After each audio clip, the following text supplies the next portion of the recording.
Abenduaren 26an, gizarte zerbitzuaren zorrari buruzko dekretua onartu zenetik Aldundiak proposatutako laugarren luzapena da honako hau.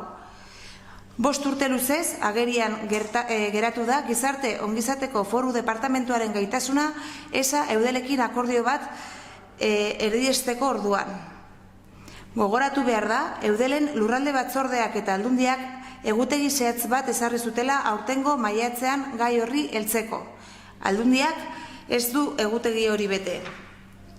EH Bilduk balioan jartzen du eudelen baitan egindako lana eta bereziki eudelek eta Aldundiak erdibana kontratatutako enpresa batek egindako azterketaren ondorioz proposatu eta Arabako lurralde batzordeko kideen artean 2019an adostu zen tokiko elkarlanareko sarean izandako kudeaketa formula berriaren azterketa.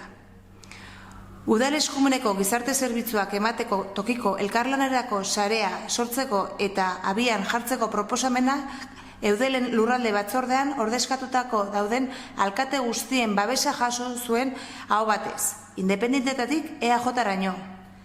Landaremuko oinarrizko gizarte zerbitzuetako profesionalekin ere teknikoki kontrastatu zen.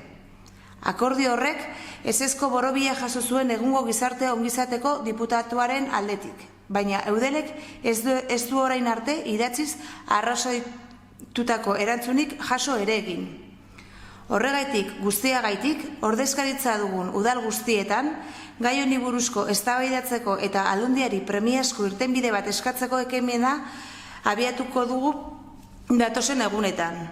Indarrean dagoen legeari betetzeko helburuarekin eta erabakiak hartzekoan tokiko eskumeneko esparrua errespetatu duen irtenbidea. Eudeleko lurraldeko batzordean ere egingo dugu bihar.